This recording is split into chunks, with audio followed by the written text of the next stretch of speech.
Guys, thank you so much for your time. Love being in this room with all women power in full gutso. Yes. Guys, I've watched a bit of your show. Fans are yet to watch it. What would you like to tell them first? What should they expect? I would go in.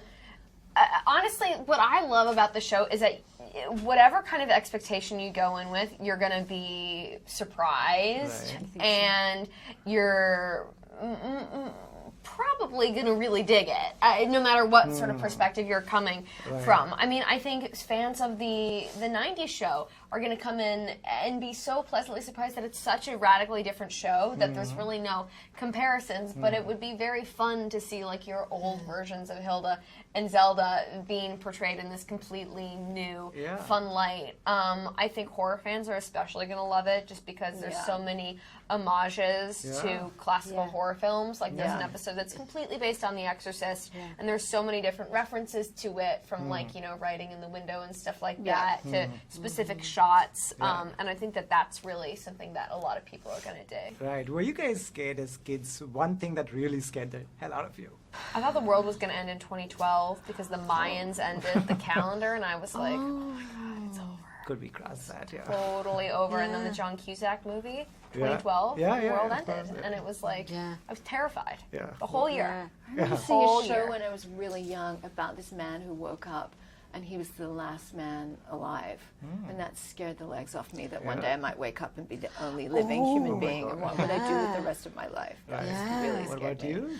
you? Actually, a random film, because I love horror. You love horror. Yeah, and I enjoy the being scared, so and consequently I'm not too scared. But a movie that really messed with my head was The People Under the Stairs. I think it was a Wes Craven movie, and it was just about a seemingly normal couple who kept people in their basement, and a couple of them had gotten away and were living within the walls of the house, and they were so cruel, these people, and their whole house, at the touch of a button, say police were to come over, their whole house would turn around so that it looked like a normal front.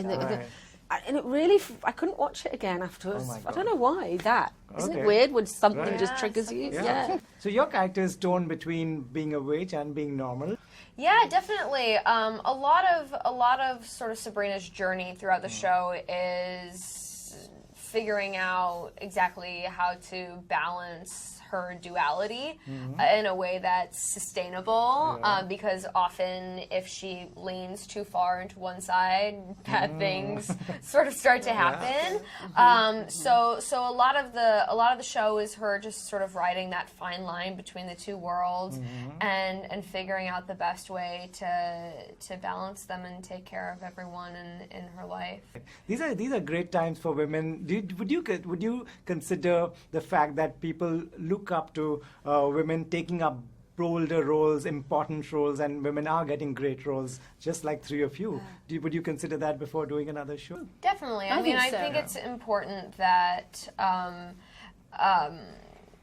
diversity is portrayed, and because people growing up are very impressionable, and I think it's important to see some kind of version of yourself as a character and have characters that are inspiring and that you can relate and that to. reflect the world as it is. Exactly. And that show you that you can do whatever you want to do and to dream big. I mean, I think that's so important. Especially when you're showing it through entertainment. Because it's not a documentary. It's not saying, now listen, here's how you need to be. You're showing it through example, and people can resonate with it and take what works and leave the rest behind. And I think, so that's the nice way of doing it. You're not doing it in an educated... And I think also we're showing Sabrina as a leader in this. She is a leader in her group. She's a leader in the show. And I think that's really important for young women to see themselves as leaders. We need more female leaders. Absolutely. Great. Looking forward to it. Thank you so much for your time. Thank you so much.